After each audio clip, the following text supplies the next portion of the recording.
కాన్ city Netflix లో తెలుగులో కూడా స్ట్రీమ్ అవుతుంది. ఒకే టికెట్ మీద 3 డిఫరెంట్ మూవీస్ చూసిన ఫీలింగ్ మీకు ఎప్పుడైనా వచ్చిందా? రాకపోతే ఈ సినిమా చూడండి. ఎందుకంటే ఫస్ట్ హాఫ్ చూస్తుంటే లక్కీ భాస్కర్, సెకండ్ హాఫ్ చూస్తుంటే బ్లఫ్ మాస్టర్, మధ్యలో డాక్టర్ సినిమా స్టైల్ కామెడీ కూడా కనిపిస్తుంది. ఇన్ని సినిమాలు ఇన్స్పిరేషన్ ఉన్న కాన్ సిటీ చూసాక నాకెలా అనిపించిందంటే జస్ట్ యావరేజ్ గా ఉంది. ఈ సినిమాలో డైరెక్టర్ తన మీద తానే సెటర్ వేసుకున్నాడా అనిపించింది. హలో అలా welcome to my channel nomadic cinema. ఎందుకంటే ఈ సినిమాలో ఒక సీన్ లో కొరియన్ మూవీస్ నుంచి స్టోరీ ఐడియాస్ తీసుకుంటారని సెటర్ వేస్తారు. కానీ నాకు మాత్రం ఈ సినిమా చూస్తున్నంతసేపు రీసెంట్ గా వచ్చిన కొన్ని మంచి స్కామ్ మూవీస్ ని డైరెక్టర్ బాగా చూసి వాటి నుంచి ఇన్స్పైర్ అయ్యి ఈ కథ రాసుకున్నాడేమో అనిపించింది. ఇందులో కథ ఏంటంటే ఒక ఫ్యామిలీ ఉంటది. ఆ ఫ్యామిలీలో ఒక చిన్న పిల్లాడు ఉంటాడు. తను నడవలేడు. ఒకరోజు అతన్ని ఎవరో కిడ్నాప్ చేస్తారు.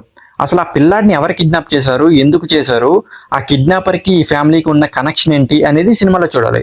సినిమా ఫస్ట్ హాఫ్ చాలా స్లోగా అనిపిస్తుంది. ముఖ్యంగా ఆ పిల్లాడు కిడ్నాప్ అయ్యేంత వరకు చాలా స్లోగా ఉంటుంది సినిమా. ఆ తర్వాత ఫ్లాష్ బ్యాక్ స్టార్ట్ అయినప్పుడు సినిమా కొంచెం ఇంట్రెస్టింగ్ అనిపిస్తుంది. కానీ ఆ ఫ్లాష్ బ్యాక్ చూస్తున్నప్పుడు మాత్రం మనకు లక్కీ భాస్కర్ గుర్తొస్తుంది.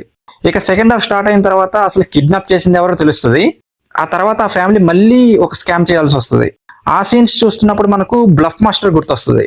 అలాగే సెకండ్ హాఫ్ లో లాజిక్స్ ని పూర్తిగా వదిలేశారు. వాళ్ళు ఒక స్కామ్ చేయాలనుకుంటారు, కానీ ఆ ప్రాసెస్ అంతా చాలా ఈజీగా అనిపిస్తుంది.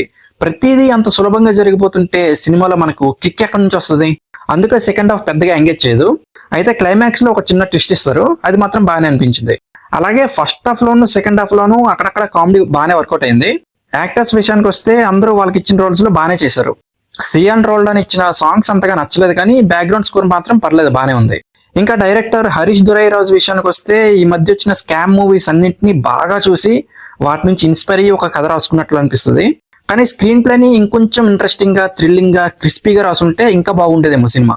అలాగే ఈ కథకి అంత రన్ టైం కూడా అవసరం లేదు, చాలా చోట్ల స్లోగా అనిపిస్తుంది. ఓవరాల్ గా చెప్పాలంటే టైం పాస్ కోసం ఒకసారి చూడొచ్చు. అక్కడక్కడ కామెడీ బాగానే వర్కౌట్ అవుతుంది. అలాగే క్లైమాక్స్ కూడా బాగానే ఉంది. నెక్స్ట్ పార్ట్ ఉన్నట్లు కూడా చూపిస్తారు.